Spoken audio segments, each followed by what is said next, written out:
Ladies and gentlemen, this is the main event of the evening. Presented by Carolina Lightweight. Come good with us. When the action begins in the studio, our referees for tonight's event are Elgato Azul and Carolina Real Streamers. For the viewers in attendance and Facebook and YouTube users around the world, this is the moment you've all been waiting for. Live from the Elgato Azul TV studio in Louisville, Texas, it's time! What's up, slime lovers? I'm your host, Chris, a.k.a. Elgato Azul. My sick partner in slime over here is Mr. Jamie Dunn, Carolina Lightweights. What's up, everybody? What's up? Just talked to William Oliver, and his mom's in the hospital, so not sure if he's going to make it, but I'm texting back and forth. I'm trying to figure it out.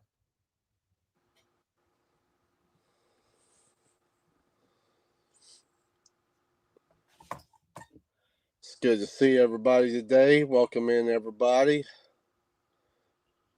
Rich, yeah, glad to be back home, brother. Glad to be back home. Myself and Rebecca, we sure are. Amy's feeling a little sick. He's under the weather. They've been up in Pennsylvania. Yep. I'm talking to William. He said he might do it from his car if y'all are okay with that. Otherwise, we can reschedule him for next week. See what he wants to do. Give me a few minutes. Yeah, we're glad to be back home from PA, Chris. We had one hell of a show up there, man. Met a lot of good people. Met a lot of good people, and it was very wild. I can tell you that. 9 days of a show for myself and Rebecca, boy, it sure put a licking on us. I can tell you that. But we sold a lot of cool stuff. And glad to be back home and stocking up for CatCon. Yeah, CatCon's coming. That's next weekend, right? Well, yep. We're leaving out next Tuesday or Wednesday morning. I think Tuesday. And Rebecca said also, here's a lot of the Slime Show hats that's going to be on the website tonight. This is a brand new color also for the Slime Show. So there y'all guys go. So we've added a bunch of them back to the website. We sold every one of those we had within the first 2 hours at PA. See what William says. He's texting back. Oh. He says he doesn't know if he'll have 5 minutes or an hour. Depends on when the doctor calls.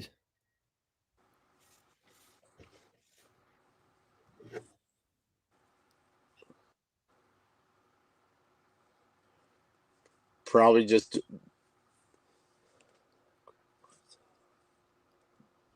We may get William for a little while and get him back on when we can go in depth. Yeah. So let's run through here real quick. Say what's up to everybody.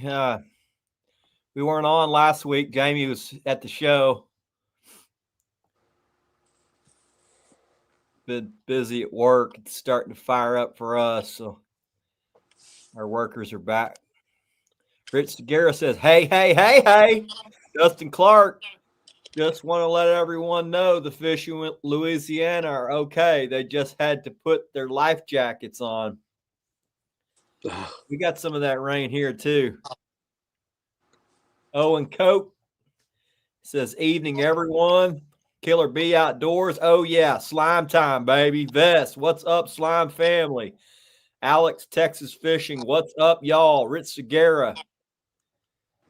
I already said Richie. What's up, Rich? Dan Weldon. What's up, Danny boy? Lewis Parker. Welcome in, buddy. Tommy Anderson. What's up, Tommy? Bernie McBride, what's up, Bernie? How you doing, man? Justin Bledsoe, absolutely. Catfish Junkie, what's up, y'all? It's crappie season. I saw the guys up in the creeks been catching the crappie. I don't know. This cold front's probably going to mess that up a little bit. We got 20-degree weather coming back around. Wow. Killer B says he had that crap past 2 weeks. Get well, man. Yep. I heard this one is rough to get rid of. Apparently, you've been sick a while. Yeah. Yeah. I got sick about 2 days left to go in the show, and Mama, she had to definitely get me through the last 2 days of it. I can promise you. William, what's up, bro? Man, what's up? What's up, buddy? How you doing? All Dealing with good, mom? brother. How's mom? I would love to tell you. I don't really know. I can't get any information. This is something she has done a couple of times a month. Usually it's a pretty quick process, but Okay. not today. So I don't know what's going on. Well, appreciate you coming in. I know a lot of guys are interested, and they've been watching you from afar. Sure. I haven't been watching you close up at the podium. Yeah. A lot of them have come and got in the boat. Yeah. My buddy Matt Mosley was on the boat a few weeks back. He's a good buddy of mine. Yeah. Matt's a great guy. I like him very much. Yeah. He's a good old boy. Yeah. Apologize. I'm eating. I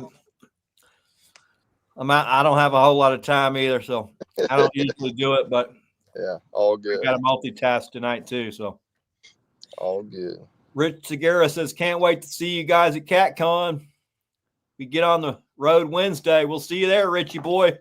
Aaron Elliott says, what's cracking? Trent Williams, Smackdown, baby. What's up, Trent? Nathan Lorick, what's up, guys? Moving on. Jeff Martin, howdy, Slime family. Jeff O. Williams going to have you shopping for Live Scope this week. Bennett Tip says, what's up, guys? Paul Story, Leland Loy, welcome in, boys. Catfish Regulators, welcome. Billy Bever, another live scoper. Kevin Walters, what's up, Kevin? Can't wait to see you next week, buddy. Stephen Full, welcome in. Average Joe Catfishing. Tom, welcome. Richard Gadget Green. Alexander's Taxidermy. Got a good crowd in here tonight. So we got moving on down. Matt Mosley, welcome in, buddy. All right. So how'd you get going on Live Scope? I really just started with it off of stuff that I had already done for years and years. I blue catfished with 2D sonar on a lot of the fish that I target now with Live Scope. The only thing that become kind of as a specialty was the flathead bite that I turned on to.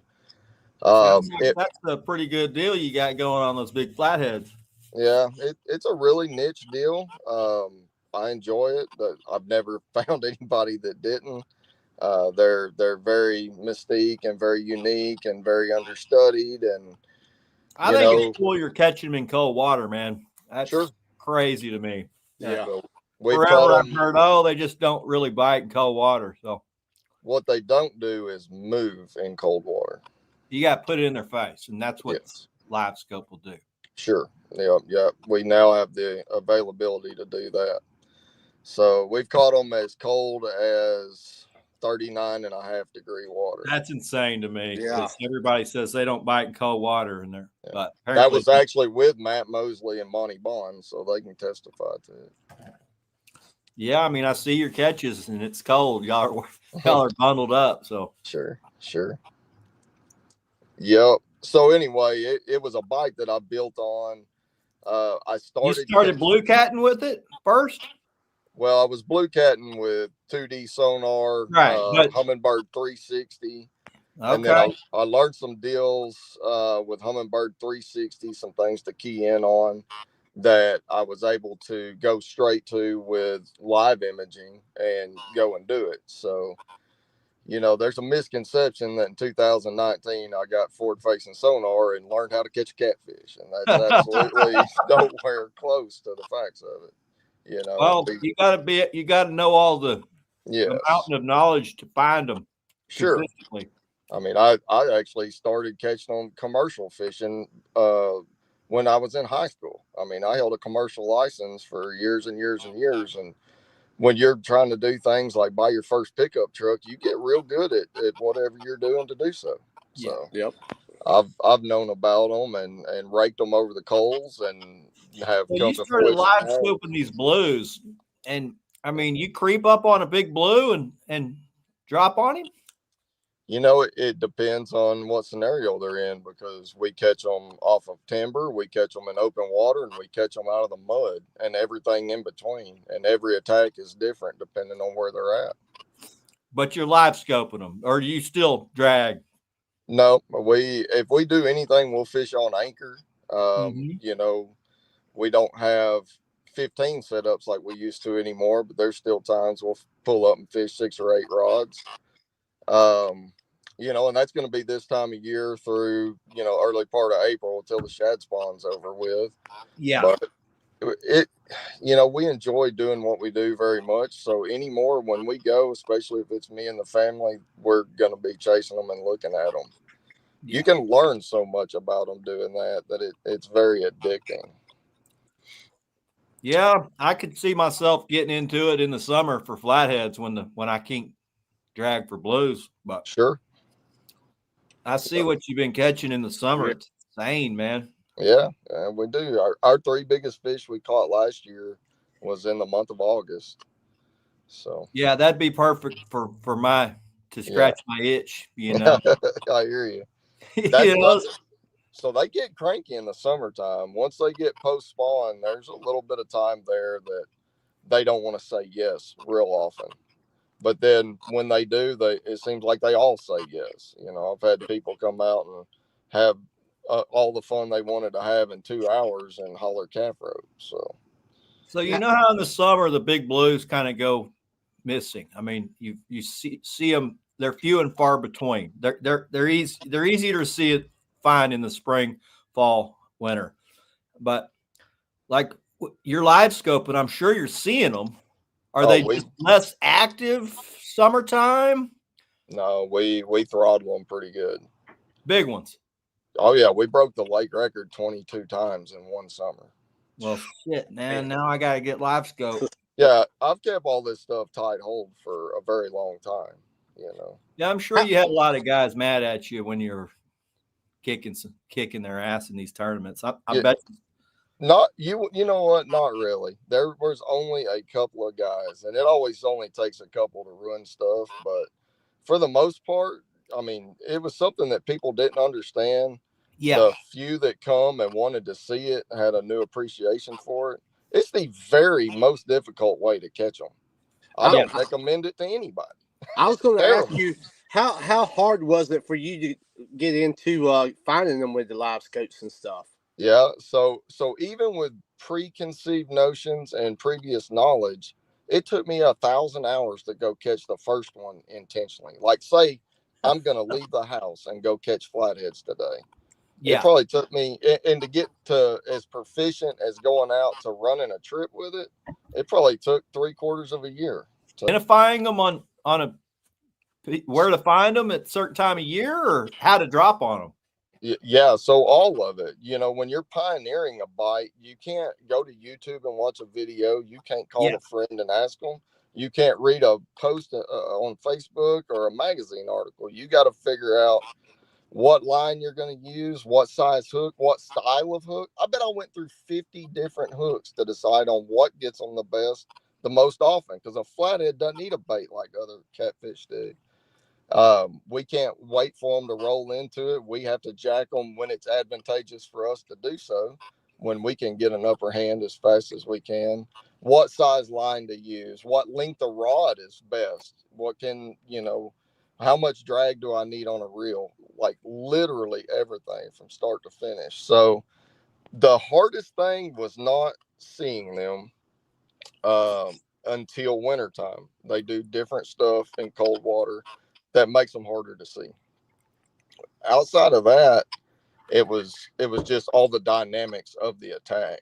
Like you don't just throw a perch down there or shat. That's another deal. People think I fish live bait all the time. We actually catch a whole lot of our fish on dead bait, and we catch more than anybody would ever know on artificials. That's crazy. I love that, man. Yeah. So, but anyway, it's just it's been a revolutionary deal to be able to go out there and do what we do. And there's some people catching on now. You know, I had it for about 5 years before I saw anybody else, you know, that was doing it and had the capabilities to go out and do it on the regular. There's a little guy down in South Texas that's doing real good. There's a gentleman over on Rayburn that's pretty good, and a couple of others that are, you know, starting to show up. So when you see these big blues in the summer, are you're looking for flatheads and you see a big blue and they're in the timber or up in some heavy cover? So when I'm targeting big blues in summer, that's like May and June, they'll get off the bed a little faster than the flatheads. Flatheads are a lot of times where we're at just getting on the bed good then. And that's a time that it's hard to catch them is while they're doing that. So we target them usually on timber. And I've got some screenshots I'll have to show you sometimes, but we get them really good. There may be 15 or 20 fish on one target. So are they just laying there, correct? They're pretty feeding. Much they're very actively feeding. Oh, they're moving around in there. Yes, they're just hard to see unless you know what you're looking for. You know, you can see them with side imaging very well if you know. I guess coming from a crappie background, that's what I was looking for was objects on trees or on brush. And when you see an object that's glued on a limb, but it's 30 inches long, it's definitely not a crappie. And if there's 4 or 5 of them in there and you can pick them out, then you're kind of like, well, you figure it out. Now, there's other things, gar get in there, carp get in there. But when you know what blue casts look like, and we catch flatheads doing that too. They're kind of bycatch in that scenario. That's not a place where I go to target them, but they do exist in the same places. We've caught a flathead and a blue 6 feet apart many times. How often do you have to readjust your settings and all that to, or you're pretty well, once you set your adjustings, you pretty well got it pretty well in? Yeah. So I teach electronics. I dial people's electronics. I do all that. It's a set it and forget it. You can watch the internet and do what the internet says until you're just absolutely blue in the face and you're no worse for wear. If I set it up, it's very generic settings and I never touch it again. So it's set it and forget it. That's awesome. Yeah. The worst thing you can do is go to jacking with it and doing all the fancy stuff that the internet says is great, because it's not. Just simpler is better. Yeah. Have you seen the Mega Live 2? I mean, I heard guys are going nuts about the Mega Live 2, and it gives the fish different color. It looks kind of 3D-ish. It's very okay. It's very okay. It's very okay. William says it's very okay. Yeah. The nothing still touches Garmin. Lowrance has got a pretty good forward-facing sonar. Mega Live, Live Target 2 is good. The Mega Live, just they're playing catch up is all it is. You know, one more, they may be as good as the original Optics. So it depends on how you're fishing. I should have prefaced that with it's more about what you want to get out of it than anything. Yeah. So if you want the target separation, especially in heavy cover, nothing touches the Garmin. That's what you need for these catfish, because I'm not interested in crappie. Yeah. That's bait. Yeah, I hear you. Yeah. Do you check the same spots different times of the year, or do you normally go to that same spot the same time of year? Yeah, so that's a real intelligent question. I found that in most places that I fish, there's a population of fish that live there 365 days a year. Now, there are bites like I've got some stuff that's in, 25 to 30 foot of water that has trees that come up within about 5 foot of the surface. And at the end of March and in April during the shad spawn, I capitalize very heavily on that. And it's on days where I know that it's advantageous for me to get out there. I can fish it effectively without a lot of wind, and that the shad are going to be spawning on those trees, and it gets pretty western. Nice. Yeah, and that's a timing deal and a time of the year. Outside of that, I mean, I got 5 or 6 really key target spots and in several different areas that I can go to any day of the year and find one. So you normally know your spots for the bigger fish than the spots for the little bit smaller fish. So during the tournaments, you know exactly where you're going to go fish for all your bigger fish, pretty much, don't you? Well, I have an idea of what I know to be attractive to them, so I'm going to study lake maps and the internet and everything I have at my disposal before I get there to find those types of areas. When I go out, I'm usually going to let the smaller fish just kind of happen because they exist there too. There's never a place where you don't find all sizes, really. Yeah. So we let that just kind of happen and hunt the big fish as long and as fast and hard as we can. And there's days that we find quite a few, and there's days that we don't. To be honest, I mean, it just is what it is. So Nice. yeah. So what are you looking for? What are you looking for when you're looking for them? I mean, generally speaking, start, let's say, all right, it's a little cool now, but as it's warming up, let's say, let's go pre-spawn and then post-spawn. So pre-spawn, what are you looking for? I'm looking for, big targets, and that can be a lot of things. It can be a log, a lay down. It can be rocks. It can be what kind of depths? Yeah. So depths have translated to everywhere I've fished except for Waco. So you'll get a curveball every now and again, but 6 to 15 foot is really sweet. That's the sweet spot. 6 to 15 pre-spawn. Post-spawn, same. Yep. And 15. To be honest, even during spawn, there's a lot of these fish that I find paired up spawning in root balls. You can actually see them underneath stumps. I see them all the time in 6 to 8 foot of water. They don't all go to a boat ramp or a tank on 3 foot. Yeah. So they're just very difficult to catch during the spawn. That's a tough time. What lakes and rivers do you fish mostly? So mostly my home lake, Lake Palestine, and everything within about an hour of me, I've got, a fair amount of time on. What's minus lake record down there in Palestine? 90 something? Our flathead record's 98. That's what I thought. Yeah, it was caught back. I think it was in the 90s. I had a driver's license. I think. Maybe not. Maybe I was just driving and didn't have a license, but I actually saw the fish in person. Guy caught it crappie fishing.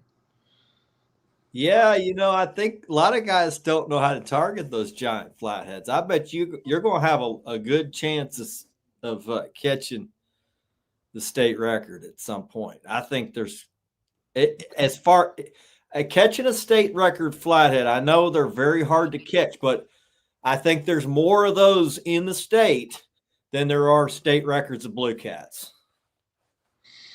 I know, like Levon, I mean, not Levon, Tawakoni got one around almost 100 pounds 2 years ago. I know Louisville's got to have some, nobody even targets them. And there's been 100-pound fish caught out of Louisville. I wouldn't, with the amount of people that are not actually fishing for them, I know they're there. Oh yeah, they gotta live there.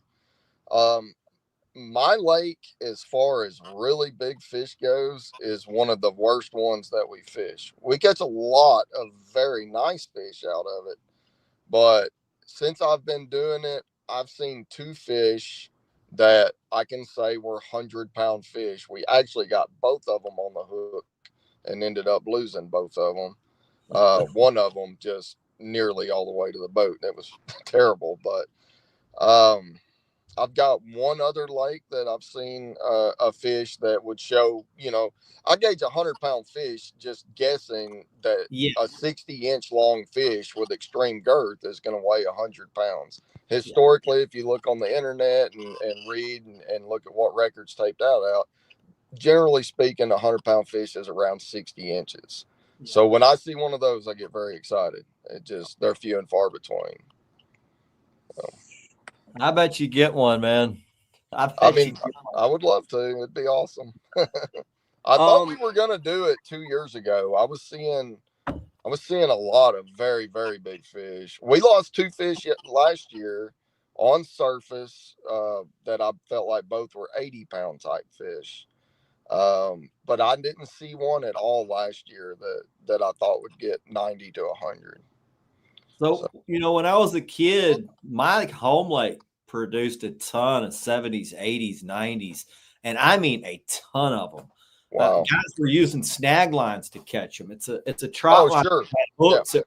They were legal. I mean, they were doing it legal. They outlawed them for obvious reasons, but they were catching them. It was like weekly, I mean, giants coming out of there. And somebody caught a 98, a 99, and then somebody behind the dam caught a 101. Wow. And I just feel like there's bound to be. I know that the genetics probably took a beating with all those guys doing that way back then, but I feel like there's still got to be some fish that caliber. Yeah, it doesn't take that long it doesn't take as long as most people think for a fish to get as big as it's gonna get. There's a lot of good science out there to read other than the internet and its popular opinion. There's more flatheads also than people really think. Oh my God! So I tagged actually quite a few of them. They're just not easy to catch. Oh yeah, absolutely. So I fish very specific targets over and over and over and over. I have a run generally that's going to be about a mile that I fish in a 4 to 5 hour trip that I, base my things off of. And in that, I'm going to have, probably 40 or 50 places that time and time and time again, I catch them. Yeah. So we had Epic Catfish on, and he said, man, if you can find a piece of cover that produces 1, 2, 3 good ones, you can damn near go back there the next week and it'll have 2 or 3 really good ones back on it. And even if it's not the same fish, when you pull one off, there's another one that it's just something very attractive to them. And so when we catch them, we tag them. I got permission from Jake Norman. He's over all of East Texas fisheries, a guy that's mega intelligent. And I talked a lot about when they electroshock fish and tagged them to do a recapture rate hand fishing when we first legalized noodling in Texas. So I've been tagging them since October, call it, not quite 2.5 years ago, but over 2 years ago now. As of the day before yesterday, we tagged number 597. Dang. And out of 597, we've recaptured 4. Wow. And awesome. Yeah, one was the very first week that I started doing it. That fish was 1.5 miles away. The second, they travel a lot further than people say then. Well, I know some of them probably have a real tight home zone, and they're like blue cats. I mean, hell, I've caught the same blue cat a couple of weeks apart, but then, I think some of them really travel far and some of them don't travel too far from home. I'm sure those flatheads are the same. And I know guys that have caught the same fish 2, 3, 4 times on the exact same piece of structure. That's awesome. Not structure, cover. I haven't found a piece of cover yet, but I'm looking for it. Yeah, we had a guy on the show that's caught the same 70-pounder 4 times. It's got some weird mark awesome. on its head. It's I was like, man, people knock him for catching the same fish in the same spot. Oh, you just fished the same spot. I said, actually, that's a super impressive thing to be able to. I mean, no idea how rare that is. Yeah. I would agree. Have you, William? Have you fished Toledo Bend yet? No, sir, I haven't been there. Okay. I bet you'd hammer him on that lake. Yeah, I hear it's pretty good. Yeah, I bet that's got some monster flatheads in it. Yes, sir. I'm gonna run through here. Kevin Patrick Thacker says you going to CatCon. Is that me? Yeah. Oh, I'm sorry. I don't know what CatCon is. So that's a no. He was not going to CatCon. CatCon's a big catfish convention for people that love catfishing. It's in Louisville, Kentucky. It's next weekend, Jamie? Yep, Okay. It's next weekend. Well, that sounds fun. It's fun, man. You ought to if you can ever make it out there, it's a great time. I'll look it up and see. That sounds awesome. You get to talk to all the people that run these companies, all the guides and people that I've become friends with over the years across the country. Get to go talk catfishing for 2 days straight. So Yeah, that sounds who like a doesn't lot. like to do that? I've got a question for you. What kind of rods are you using? Yes, sir. So I started off using 8-foot heavy action swim bait rods, and I needed a little more length and a little more parabolic to a rod. So I actually, a gentleman that I went to high school with builds custom rods, and we developed a custom. Because you're fighting them pretty much straight under the boat, right? For the most part. I mean, unless they run a bunch of drag off, and it's a necessity in the type of areas that we catch them in. I have to stay on top of them and try to. You've got one that has a lot of backbone to it. It's got, yes, it's probably it's a little stiffer than most of your rods you would use, but it's very, very parabolic. So the whole rod tries to get a good flex all the way down because you need it. A spiral wrap. Yeah. It'll kick their booty pretty good. You know, my buddy Bill, he fishes for bull sharks and everything out of his kayak. So he's fishing straight under the boat a lot. He's got all custom rods, but he does an acid wrap on his where the eyes bend around and are like pointing down. So mine are the same way. It's a okay. I was gonna say, I bet that would be something really good for your technique. I bet that would. Yeah, anytime you're putting a ton of heat on a rod, especially in an instance where you're fighting very hard fighting fish, very heavy fish, and using something like braid, spiral wrap just really helps keep your rod in spline the whole time.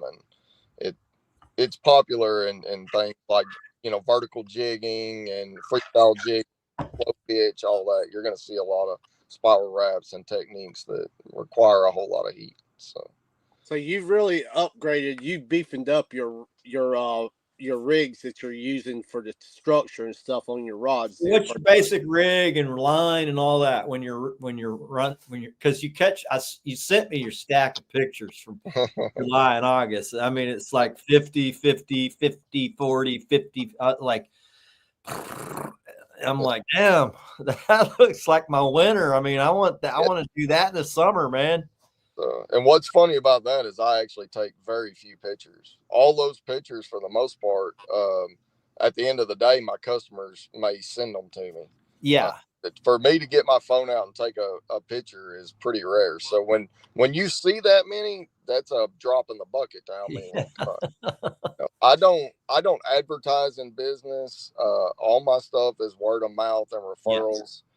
Yes. I prefer it that way. The Lord's blessed me with people that trust in me and allows me to deliver when somebody does want to, take a gamble on me. If they're going to invest in me, then I want to make sure that they get their money's worth. And I mean, so pictures aren't that big a deal is where I was going with that. You know, I don't have to throw them out there and tell the internet how amazing I am because we caught these 3 today. Yeah. And not Dan noisy. Martin says, "What about a wintering hole?" He's up north here in PA, and they come back to a same spot every winter. Will a flathead do that down south or anytime at any time of the year, or is it a little different because our water doesn't quite get so frigid? Yes, we don't get that frigid, and we don't stay that way that long. Yeah, we may have a week or two of really cold water where we're like mid to high 30s, and that's not every year either. So nope, you're exactly right. So those guys up north, Wisconsin, PA, Michigan, you know, the far northern states, that's a real deal for them. Their fish do stack like that. I've seen a lot of the underwater video. That's so amazing. I bet that live scope would do you right on that style fish. I don't know how you pick them out. Oh man, I bet you'd kill them, dude. Yeah, it can be a lot of fun. I can tell you, man, it's completely froze over in PA right now. I was just there, and their rivers. You got an ice fish, huh? Yeah, they're completely frozen in. Oh wow. Yeah, I'm glad we don't have that here. I've busted ice with my boat and tried to catch them 2 years ago and was completely unsuccessful. I could find them, but I couldn't get them to bite. And I don't know if they were just so shocked or because you got to go up where it's. I mean, the north end of the lake, you know, where it's you say 6 to 15 feet. That's frozen over a lot. I mean, not a lot, but yes, it's cold. That's frozen over. Whereas I'm down on the deep end, and it's for big blues, it's not frozen over down there. Yeah, definitely way different, and they get much more of a shock in the shallow water than they do out deep. Yeah, it's hard on them. Yes, sir. Yeah, when they freak out, they tend to not like to bite, right? I mean, most fish, when you have a major swing of anything, yes, it tends to really mess them up. I would say I would think that live scope sticking it right in their face might help you deal with some of that finicky stuff. When you find a finicky fish, how long will you sit on him before you leave? I can read their mannerisms pretty good. If he shows that there's a chance he's going to bite, I'll stick with him for a little bit. If I get a hard no and I know that everything was right, I'm usually going to abandon it right then. Okay. How long does that take you? It may take me 3 seconds or it may take me 3 minutes to know everything is right and read, his reaction to it when he gets engagement with it. So when you're up in the timber, William, and let's say it's I don't know, July, and you're hunting for big fish, and you're up looking at you're in standing timber with the fallen timber, and it's some of it sticking out of the water, some of it submerged. Can be that way, yeah. So how far do you have to move before you see more fish? I mean, are you moving just not far and you see more? That differs every single day. I've got a stretch that I fish very often, call it a mile, that twice ever I've went in there and saw 0 fish. Both times that happened, I went the very next day and saw 40 again. We typically see, 20, 30, 40 fish in a 4 to 5 hour trip. Sometimes what's unique about that stretch? Why do you think they like that stretch? There's nothing really unique about it. It's just kind of in the right stuff. It's got the right types of cover. It's got the right depth. Right timber, close to the channel. I mean, some of it is, some of it's on the flats. It's hard to give. There's not as much specifics to it as a lot of people want there to be. There's definitely as much as I would like there to be. They kind of there's not a real formula everywhere. You just kind of got to get out there and figure out the area that they like. Can you duplicate that on most lakes? I mean, a lot of our Texas lakes are really different. Yes, they definitely are, and I've been on some that I did not think would replicate and did. Actually, all but one have, and the only one that didn't was Waco. And I thought that Waco absolutely would. I've tried to force it to happen, and Well, you ended did up. good on Waco. Yeah, we ended up getting lucky and getting 5 good bites and won. But if I would have continued to be hard headed and not went deep, we wouldn't have got those bites. So What's your go-to bait mostly that you're using? I like live perch, just because I can engage a fish with it and watch his reaction without having to hit him on the nose. We catch a lot on dead bait, like cut shad and cut carp and cut buffalo. They absolutely eat it. You just have to nearly hit them in the whiskers, just like you have to with artificial. Yeah. The reason that I What use are the you live using bait, for artificial? Like a jig or? yep, I catch a lot on a jig. You know, when I was growing up, my neighbor was a professional bass fisherman, and he constantly was catching them on those jigging pigs because he'd be up in the timber, jigging for giant bass, and he's like, look at this, because I like to catfish since I was a kid, and he's like, look at this one, you jealous? I'm like, yeah, I'm gonna have to break out the jigs. Yeah. And then as of recent, we went 6 cents has a bait called a pano, and I've been rigging it on a drop shot, and they eat it pretty good, or on a swing head. Either they way. like the action. It's not smell. Yeah, it's a bait that it's, yeah, it articulates really well, and when you want it to, you can control it very well. It's like jiggling something in front of a kitty cat, and it's they just get in there, or it completely freaks them out and they leave. Yeah, so yeah. You just gotta. You did something wrong. They're like, out of there. Yeah, and that happens all the time. I mean, they don't all say yes. A lot of them give you a direct no and leave. So. I've had some tournament guys on that were big time tournament guys. They're like, you'd be surprised when you're just pointing your live scope at the bait, at your bait dragging or for blue cats, how many fish come up and inspect that thing and don't like something about it and leave before you ever even knew they were there. They just they'll look at the weight, they'll look at the float, and they'll leave before I thought that was interesting. So yeah, you got to go when you're catfishing. We go through a lot of fish before we actually get one. So how often? I mean, when you find one, what's the catch ratio when you find a good fish? I know it varies, obviously, but it's day to day. There's days where we catch almost every one of them we see. I think what makes that day, what turns them on? I don't have that answer yet. You know, I can look at a lot of variables and tell you if the crappie are going to bite or if I'm going to catch bass. The catfish deal is totally different. I can take 3 exactly the same looking days on paper, and the fish act totally different all 3 days. I was going to ask you. It's amazing how catfish can be so different from day by day. Yes. And on some days you can just do what you did the day before. Sometimes I can tell you one thing that affects them greatly that I know for a fact is barometric pressure. Oh yeah, and moon phases. They have a huge swim bladder, and when there's pressure exerted, just the same way they can feel your boat so well above them, and all the other things. When you're putting pressure on something, they don't like it.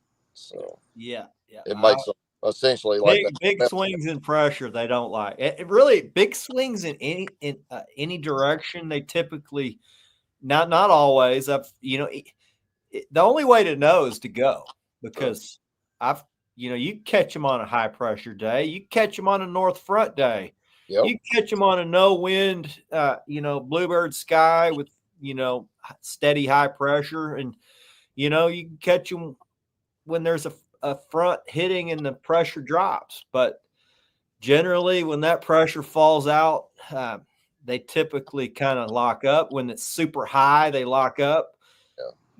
If you have a major swing in temperature, they don't like that so much. But some days that none of that happens, and it's the best day ever. And you just said, I'm going anyway because it beats sitting at home. And So I tell guys, just go, because you never know. Sure.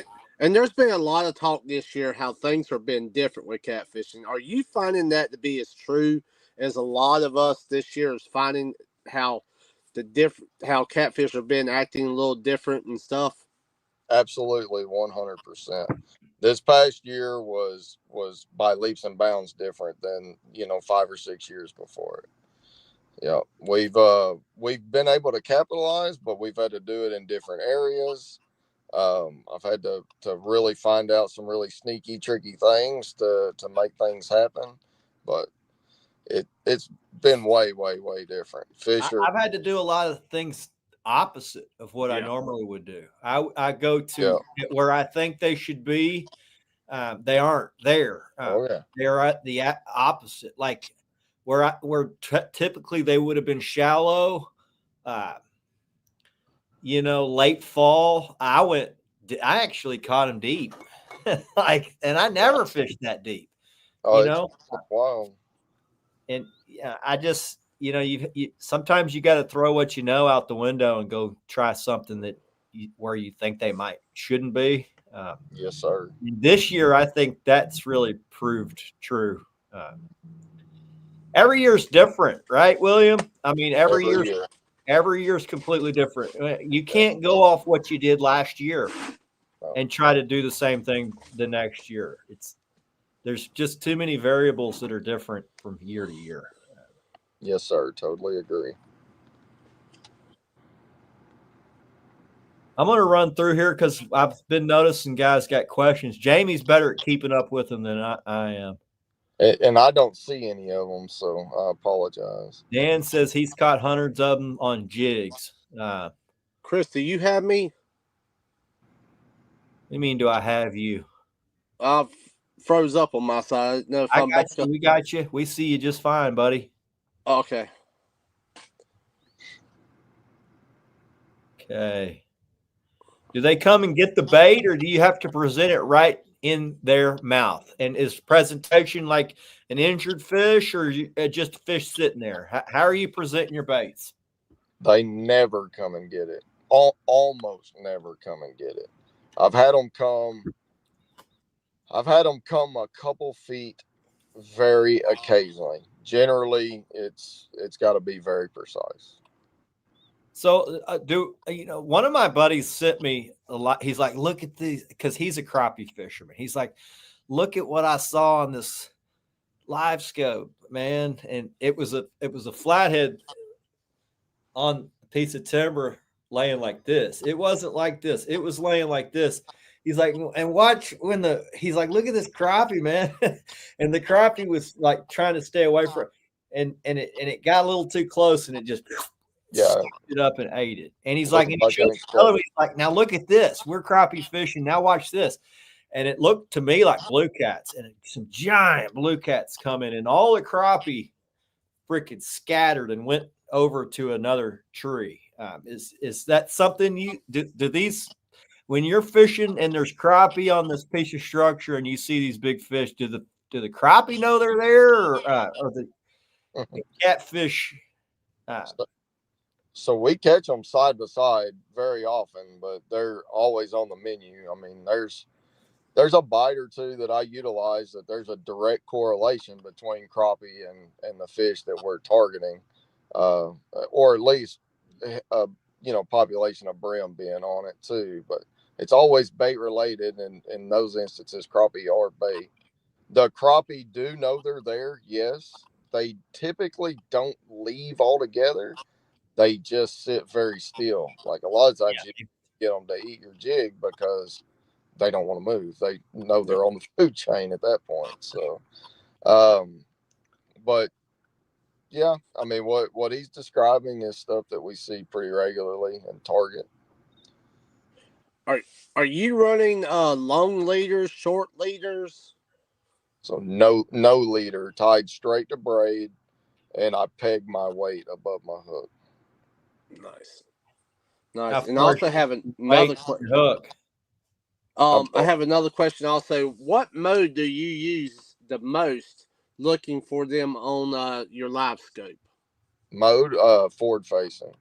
forward facing. Yes, sir. Always. I'm trying to. Says he catches a ton at the spillway in the summer using 1/4 jig with a minnow bouncing it off the bottom. That's how I started catching them when I was about 14. We weren't targeting them. We were at the spillway and we would catch them that way. And then eventually I said, well, hell, I mean, I'm catching a bunch like this. Let's try to target them. And that's how I actually got into trophy catfishing. Yes, sir. And I think a lot of guys got into them that way, fishing the spillways back then. Now, you can't fish the spillways quite like you used to could because they're all roped off now. They're roped off after 9/11, or there's a bunch of illegal immigrants down there chunking over your lines.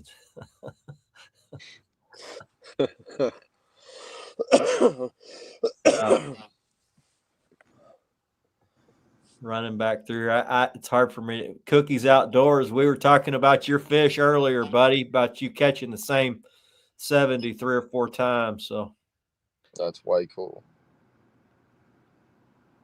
He's caught some of those yellow. What are they? You know what they call those yellow, strange looking colored flatheads? Lucid, whatever, lucid. He's caught that same fish a couple times too. Some really, we lost William. Southern string. We lost you, William.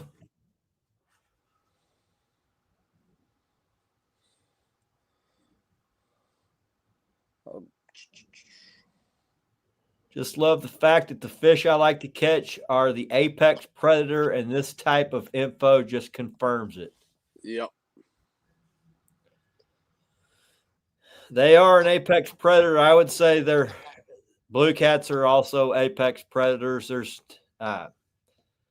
They're eating the largest fish in the lake, other than, they will share that with an alligator gar. At a certain point, nothing's eating a blue cat. Nothing's eating a giant alligator gar. Nothing's going to eat a giant flathead. So, lucidic. He says that's a lucidic flathead.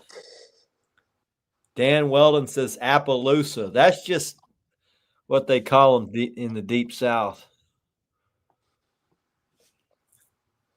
Lucidic is the pigment. It's a pigmentation. Richard Gadget Green says spillway on Trinity River outside Baytown. Record redfish and trout. Yeah, I bet there's some giant flatheads eating them too. Oh yeah. I bet William got a phone call, so he said he was going to get knocked off at some point because he's at the hospital with his mom. Yeah. Man, we've had a good show. Some good learning. I tell you, man, jumped right into it, brother. That was for sure. A lot of people was very interested. I got a trip with William July 18th. He said he's going to put me on a 50. I can't wait to hear about that trip. Oh man, you should see the stack of pictures he showed me from July and August last year. It's freaking insane, dude.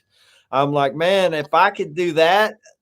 Now you're talking about, instead of February, February this year is completely different than all my previous Februarys, but generally late January, February is our best time of year. And I'm like, man, if I could figure out how to do what you're doing in July and August, it'll be year round for you, brother.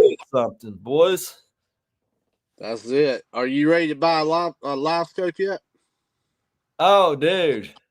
I've already I just need to go learn from the master. So I'm gonna have one, no doubt.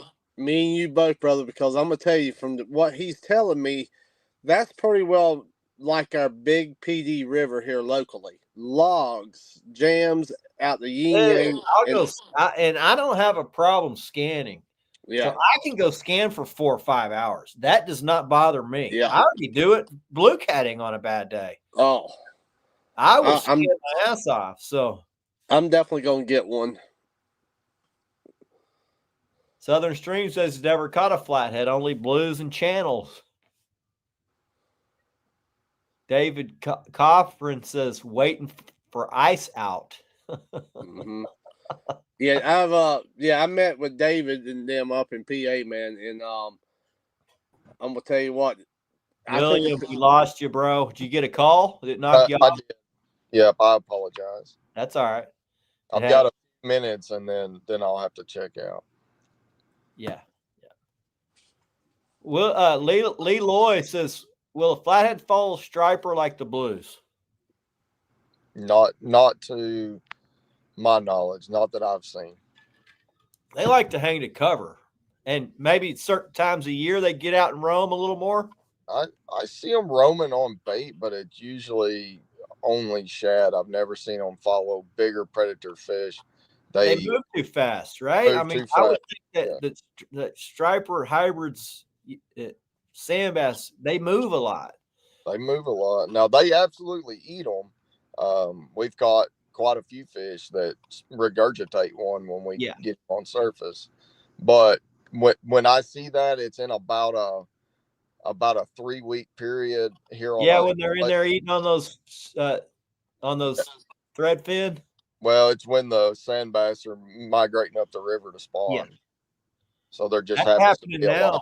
I'm seeing guys catch one guy's like, I got four four limits. I'm like, well, I mean, 4 limits? What are you gonna do with 4 limits? Damn. Yeah, they're moving up into the creeks. It's that time of year for this white bass run. Yes, sir. Now this cold front, what's it going to do to them? It hasn't hurt us at all yet. The only thing that has is the wind. I don't run on windy days. I'll be back on the water Friday, and then Saturday looks trashy. Sunday, maybe we'll get to fish again. But so the blues they're not always around those flatheads. So where the blue, I would think the blues separate from that. They do inhabit the same stuff more than I realized they did. I think certain blues just will stay in that timber pretty much most of the year. Yeah. Not all. I mean, I'll go up in there and they're not there. But a lot of times they're just there. I mean, I think they just because there's always going to be bluegill, crappie. It's just a natural reef, I would think. I mean. Like big bait. Do you notice the patterns between day or night, or is it totally different patterns between day and night with flatheads? It's very different. They move 20 times more at night than they do during the day. They go super active. And what time do they go active? As soon as the night? It's generally at sundown. Yeah. So move. So let's say you're fishing. It's post spawn and typically they're laying in cover, right? Daytime. Generally. And as soon as the night turns, they move out onto the flat, start feeding. Well, a lot of times they start feeding within the cover that they're on. That's where they don't necessarily abandon it and go anywhere. They just move from piece of cover to piece of cover to piece of cover, and it's hard. I know a lot of guys will say, "Yeah, we're in that heavy cover," but as soon as the night falls, we'll move real shallow right up, real close to it, but not directly in it, and they'll move maybe up onto a little sandbar or something that's close, that's shallow. I know, Chris. I know when we doing a lot of flathead fishing, as soon as that right before it gets dark, man, they just turn on like a light switch, and it does that. Now, William, I don't know for you. It seems like during the night, once what we call that witching hour, they kind of lay down and then pick back up right before the daylight hours. Do you find that being this true too? It can be. I've seen it be that way. Yeah. They'll just kind of get more still and quit moving as actively. Yeah. You like to do it all night, or you fish mostly daytime on your trips? I fish 100% daytime on my trips, and that's just for liability reasons. Yeah. I'm very, very careful on my boat. Fishing better at night or daytime? You know what? Let's say, how about like July 18th? Yeah, I'm gonna go during the day. All right. So But we're the going the during the day. overall average of what we catch is probably about the same. I actually have to work harder to catch them at night. It's more dangerous. It's more dangerous on your equipment because we're actively chasing them with the boat. Yeah. And then it's dangerous for somebody that's in the boat when you can't see what you're stepping on or out of or anything else. So Danger's my middle name. yeah, I hear you, brother. Yeah, it's like, man, is this safe? I'm like, no, but we are cat fishermen, so there's something about not being safe out here. So I know it's different. You're a guide, so you got to keep your customers safe. But Sure. I got my son. We're like, I can't believe you got your boy out there doing that. I'm like, man, we've been doing this. I've been doing this my whole life. I mean, I guess maybe I'm just lucky to be alive. Williams got knocked off again.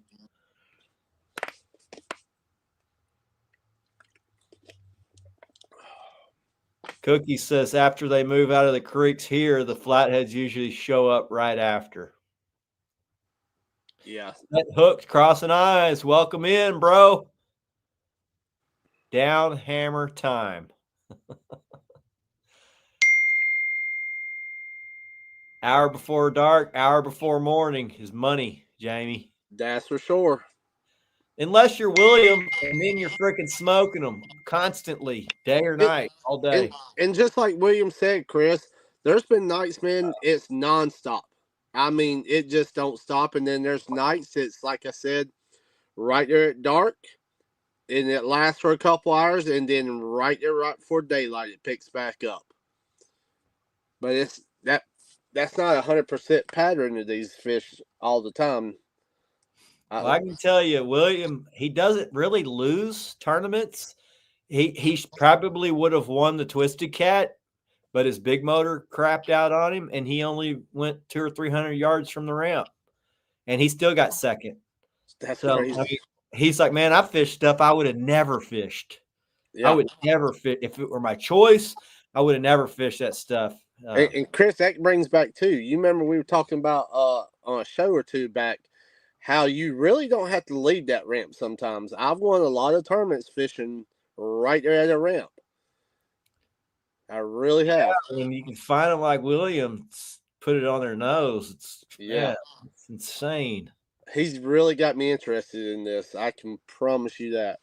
Because like 50 pounders every trip. Because I can tell you that technique that he's using here on our river would be unbelievable, man. Yeah. Yeah, that'll up your game quick. If you can figure it out, it's not going to be. I mean, I can tell you right now that it's not going to be easy. Yeah, like he said, it's not going to be an overnight thing. I think that on the really difficult times is when what he's doing is going to freaking take you to the next level. Oh, yeah. When they're feeding hard and feeding good, it's not, it's. But even then, I mean, he's proven to put. Yeah, he's definitely on to something, and I can tell you, I appreciate him coming up here and sharing a lot of that knowledge with us, man. Because I know a lot of people, man, could keep knowledge like this to yourself, and but he, excuse me, but he coming up here and letting us, know a lot of it. Yeah, Owen says, what about ramps make them hold fish? Warmer concrete bringing bait? Well, the bait likes to feed on the slime that grows on the ramp. So there's that green stuff on the ramp is what that bait's coming in to feed on. And two, there's a crevice usually at the base of the ramp. It's underneath that concrete. There's a washout. Yep. And that crevice is what they like to lay in. There's also a cut at the end of it, a ledge. So they can sit at the bottom of that ledge, and it's just an ambush point. So there's bait attracted to the ramp because there's green stuff growing on the ramp. That algae grows on the ramp. Shad come in and feed on that algae, and catfish are obviously going to be attracted to that. And that's what they're attracted to. on ramps. There's no doubt. Because And I know a lot of guys that noodle the ramp, yeah. and they're pulling them right out of the bottom of that crevice, and that's where they're sitting. And then, guys catch bait on the ramp, and that's why they're catching the bait on the ramp. It's that ramp's got that green.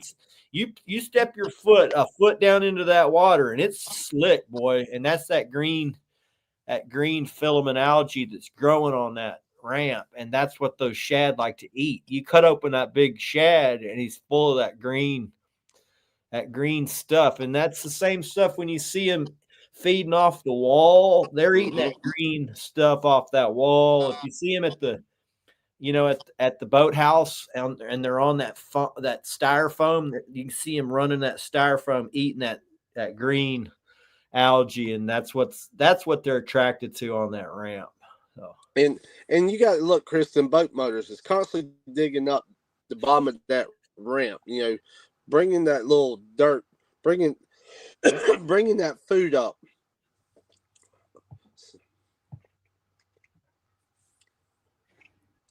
Jamie? Jamie brought something back nasty from Pennsylvania. You got that Pennsylvania bug.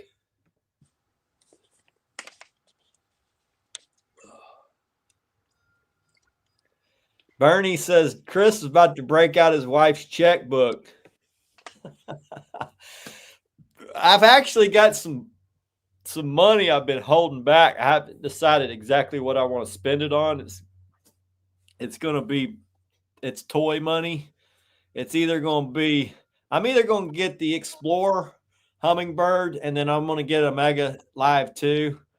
And then I'd initially thought I'm going to get my truck lifted, but I thought, well, shit, man, now this Explorer's hit the market, and Williams got me fired up about this live scope. I'm gonna chase Gator Gar here after the big fish go on the beds, and then after that I'll start thinking about live scope. John Wayne, what's up, boys? What's up, buddy?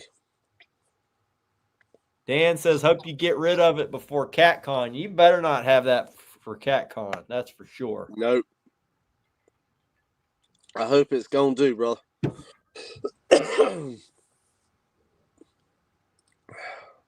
I don't know if William's coming back. He's probably dealing with his mom. His mom's in the hospital, guys. So say a little prayer for William's mom. Yeah.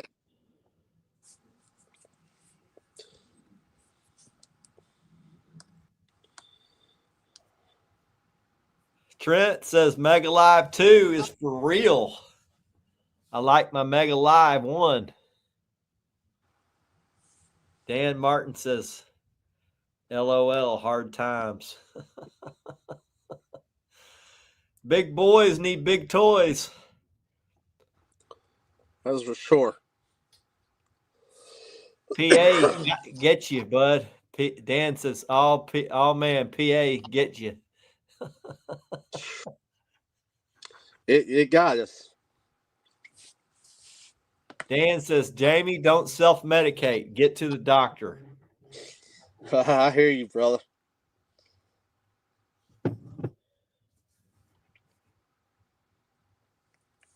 Leland says, just got his Explorer networked with the Solix. Can't wait to get scanning with it. Please tell my wife I need live scope too. LOL. Well, my installer's like, well, Chris, you're gonna need the Explorer for your dash, and then you're gonna need Mega Live 2 if you're gonna chase flatheads, and you're gonna need the extendable movable arm, and then you need a double seat, okay, and then you can get away with not putting the Explorer up front, but you can't do anything less than a Solix 3 because the Mega Live 2 will not be compatible. So you're going to have to find a Solix Gen 3 Solix. So get you a Gen 3 Solix, a Mega Live 2, an Explorer trolling motor, and the new the new trolling motor and the Explorer 13-inch monitor. It's about 10 grand. I'm like, damn it, son. 10 grand. I ain't ready for all that. That's too much. That's crazy, ain't it, brother? I ain't spending 10K. I'm gonna figure out something, but it ain't gonna be that. I just got to decide what's important to me. You know, my off season sucks here in Texas. I've got a period where I don't catch big fish up until October, basically. I mean, August we do catch. I look back at my deal. We caught a couple of good fish every trip in August, but it's not like what William's doing. I'm like, damn, if I could do that, I'd That's be definitely a game changer. King Kong, man. Richard says he's still learning his Garmin. Will be learning more for live scope. Yeah, live scope, something that I've heard takes 1,000 hours to master. I believe it because Yeah. side image took me at least that, and I would think live scope's even harder. I mean, Yep. My live scope, it took me forever to really master, know exactly what I'm doing, and feel really comfortable at it. And it really wasn't until about 10 years ago when I got the Mega Live or the Mega Helix, where it really all started to, it all really started to make sense when I got that graph. That 1197, before that, I was still iffy and wondering with what I was looking at. But Dan says it's cheating. LOL. Well, what's funny is when William was standing on the podium at this last Twisted Cats tournament, his hoodie said cheater. I love that. I love that. So many guys that can't have something or mad at the guys that have something. It doesn't matter what it is. They're mad because somebody's got a nicer boat. They're mad because somebody catches a better fish. They're mad because somebody's got a nice truck, or somebody's got a good looking wife. I mean, just worry about what you do. If you can't afford it, do what you can do. I mean, you don't have to freaking go all out, have all this stuff, but damn, don't knock somebody for having nice things. That's it. Have all this shit. I ain't knocking Jamie for rolling around in a Rolls Royce of Catfish boats,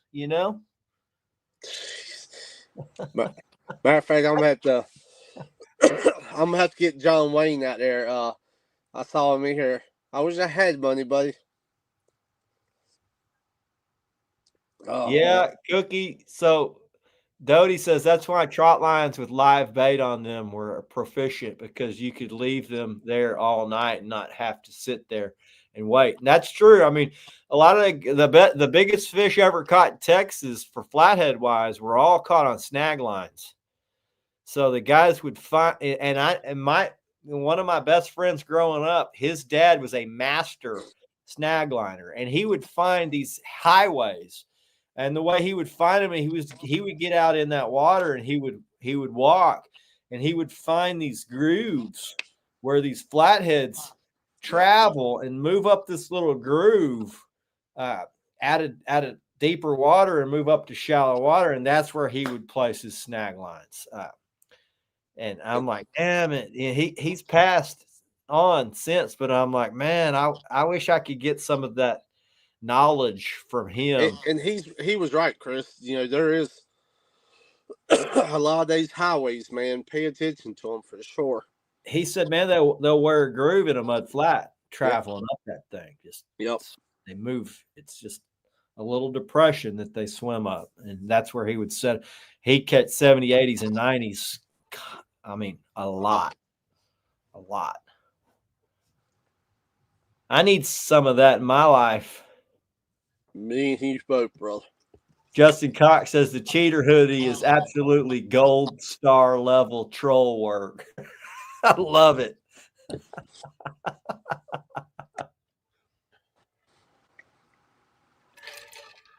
Richard says he's learned more by doing things himself when he couldn't afford the luxury of others. and he's a gadget. It ain't broke until you get a hold of it.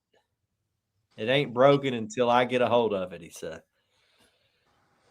Way I fished, nobody was doing it. I've been fishing a long time. All this dragging and planer boarding and all this stuff is just it was pre YouTube, pre Facebook. Yeah. It was hard to even find somebody who would share information with you back then. That's it. I was fortunate enough to grow up with a guide who fishes 7 days a week. He's been doing it for 40 years, and he was willing to teach me and anything that I wanted to learn. And so I was fortunate enough to have somebody who's willing to share with me when things were really tight-lipped and not easily learned unless you just went out and learned the hard way. And even then, the stuff I do now, I've taken it way beyond what he taught me. And turns out it's pretty productive because now a lot of guys do it. I don't limb line Bernie. I've done it when I was a kid, but I don't limb line. I'm a rod and reeler now exclusively. That's it. And Chris, that's why we do what we do here on the show, man. You know, that's why we love coming, like William being on here tonight, sharing all the information. Y'all, excuse me. Sorry about that. You know, it's a lot of great info tonight. I don't limb line. I don't jug. I'm a rod and reeler. I've just found that's what I like to do. It's I just feel like, to me, that's more of a, I don't know. There's something, there's more strategy to it. Yep. And you're there when it's biting. You can turn it loose before it's thrashed itself to death.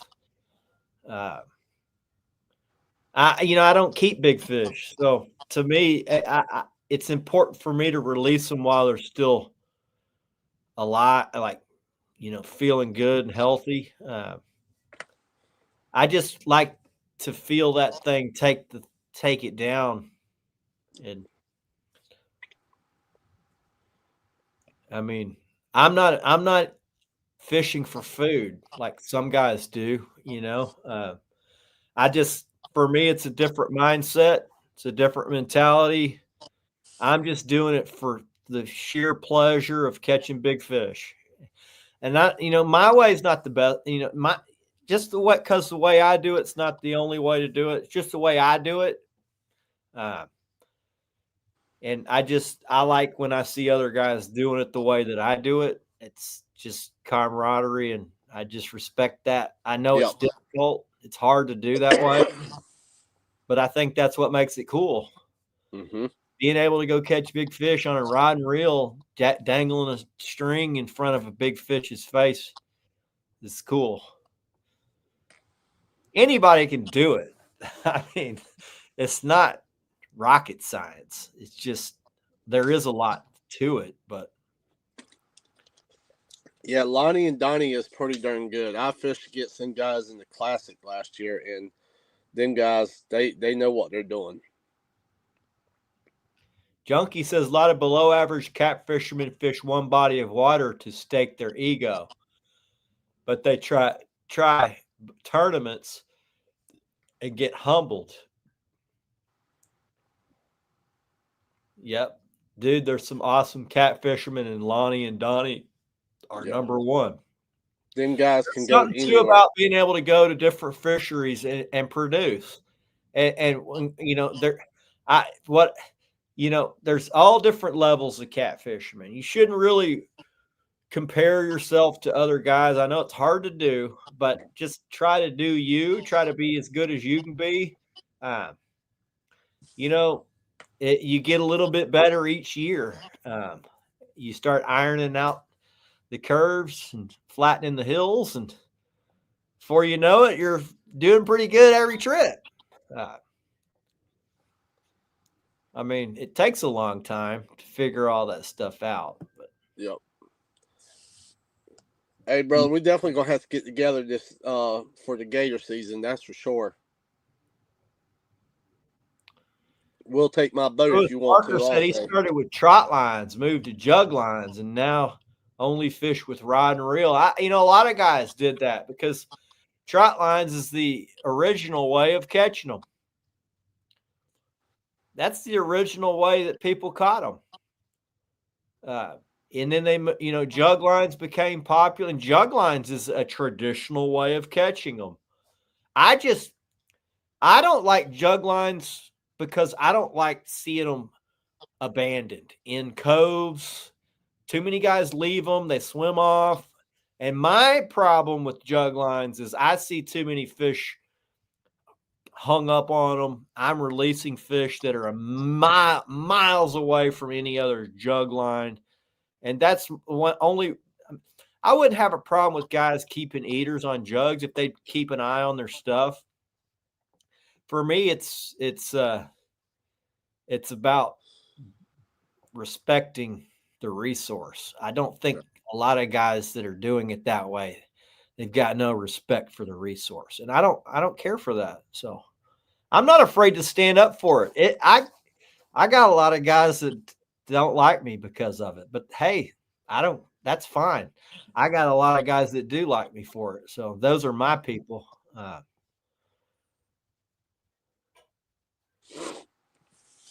John Wayne says he used to learn line, but it's more of a challenge on the rod. Same thing with gators. Swamp people learn line, but nothing like a rod in the hand. I would agree. There's just something to feeling that thing, smoke it. And, there's the traditional way is because people were catching them for food, but now we're doing it for sport. So what's more sporting than catching that thing on, feeling it go down? So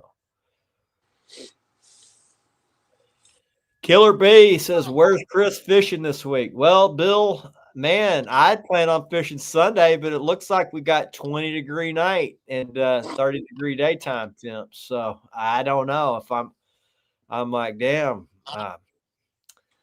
To me, that's a freaking that's a brutal combination for. I know this is February, but to me, it's already springtime conditions. We've had really warm temps.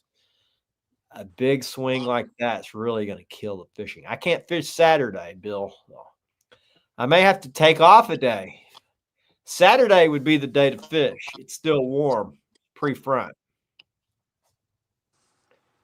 And they had Sunday as the pre-front day, but they moved all that. The front's hitting. It's Sunday's cold now.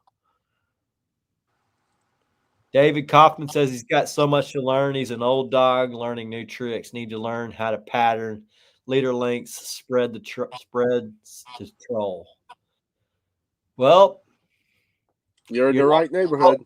Never too old to learn. I fish a little different every year, and I'm going to keep doing that because that's fishing, man. Just trying to get better is part of the fun. That's it. MRM tournament in Vicksburg. A lot of Alabama Lake big shots got humbled. So humbled they skipped weigh-in. See a lot of weigh-in skippers coming to Texas too, buddy. Oh, man, I'd say 60 to 70% anglers that come fish these Texas tournaments don't even weigh in.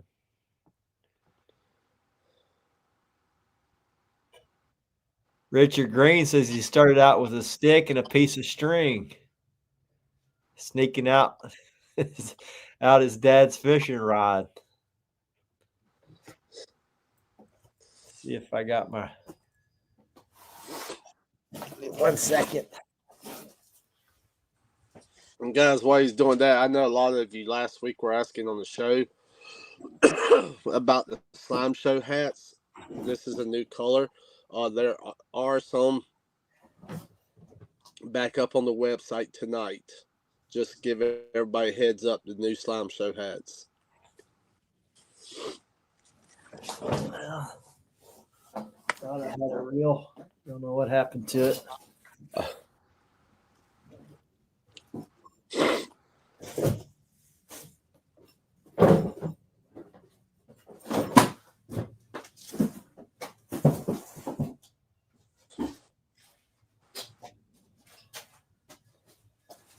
Don't know. I got a reel from 1981. It's my first reel that I bought with my own money. I was 7 years old. So Shimano Bantam 100. It's my first really real reel. In this shop somewhere, but I don't know where I put it. All right. Killer B says, yep, it's cold. Yes, sir. Lewis says he actually anchors his jug lines to keep him in place, mainly use jugs when introducing kids to fishing. Kids will wear you out, let you know how many are standing in the distance. I've got buddies that still do it that way too. I don't have any problem with somebody keeping an eye on jugs. I've got zero problem with that. Like I said, my issue is when guys go fish for something else, put out a string of jugs, big fish grabs it. He's freaking 2 miles from where by the time they get back, he's gone. He's up in the sticks trying to rub that string off.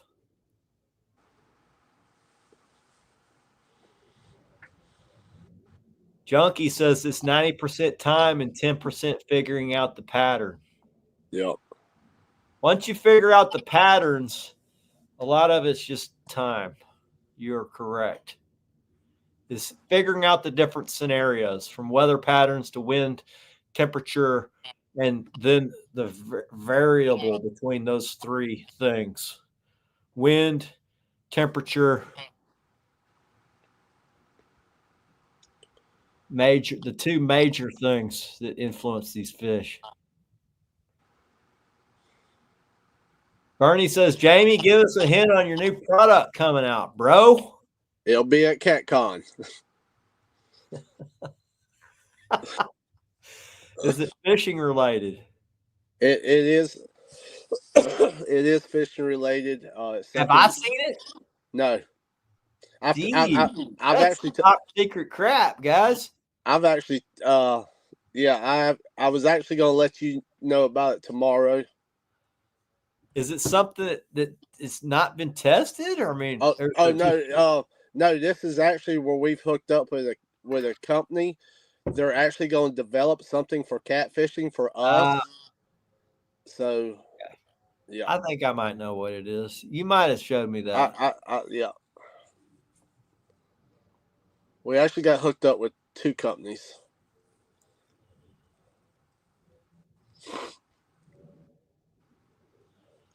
Killer B says he has to do some honeydews in the warm house himself. So, all right, Bill. Well, I hate to do. I hadn't fished in 2 weeks. That's about as long as I'll ever go. I just figured this weekend. I looked at the weather; it looked good, but turns out it's not. 30s Sunday, low in the 20s. So, Todd Barnes, welcome in.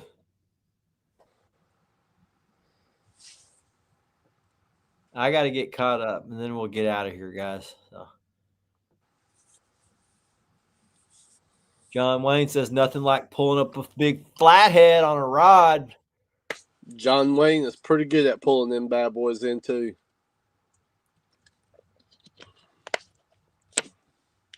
Southern Stream says, any advice for anchor fishing in a pontoon boat in our lakes or tactics? Well, when I'm anchoring, I'm typically doing it in the springtime. I'm up around the creek mouths. I'm looking for, typically it's going to be around a shad spawn or a rain event. So if it's a rain event, I'm going to be up in the muddy water. You don't have to be right at where the water's coming in, but and if it's a shad spawn, you got to be right where the shad are spawning. So it's going to be up in about 1 foot, 2 foot of water. You'll see them flipping around. They'll be up in some sandy areas. They'll be up in some stick ups. You throw right up in there where you see all that activity. There'll be white egrets on the shoreline standing. You'll see them spearfishing for shad. If you see about 10 or 15 of those, you'll know that you're in the right area. That, you know, and that typically happens when the water temp gets around 70 degrees. Yep. It won't be long. It won't be long. We're a little ways from it right now. We got a cold front hitting, but it'll be soon. Right now, if you're fishing the spring, what I'm calling a spring pattern, it's rain events, warm-ups with rain coming into the lake. That's when you're going to move up shallow. Dennis says, what's the website to order hats, Jamie? Carolina Lake Weights. CarolinaLakeWeights.com. Yep. Let me see if I have a banner. I can flash it up. What's up, Todd? How you doing, buddy? I don't have it. Oh, here it is. Yep. And that's the new ones that we just did up to tonight right there. The new color. You can get all those right there. So anybody that has not subscribed to my YouTube channel or Jamie's YouTube channel, my YouTube channel is El Gato Azul TV. Jamie's is Carolina Lake Weights. Yep. We don't generally drop those. We're mostly a Facebook show, really, but we pick up a few subscribers each week. Jamie, anything else before you want to get out of here? You got anything you want to drop before CatCon? I just want to say we'll see everybody at CatCon, man. We got a show pre-CatCon, so maybe we'll do something on CatCon Wednesday. Are you going to be on the road? We're going to be on the road. All right. Well, maybe we'll take off next week, man. It's been taking these shows and stuff, boy, I tell you. A lot of them. All right, guys. Appreciate everybody tuning in. William Oliver was totally awesome. I'm going to get him back on the show because that dude is changing the game. Jamie, start saving those pennies. It's time to get some live scope. I feel you on that, brother. I'm going to be getting too, so hopefully I can get it figured out over the next year. Tight lines. God bless. Azul out.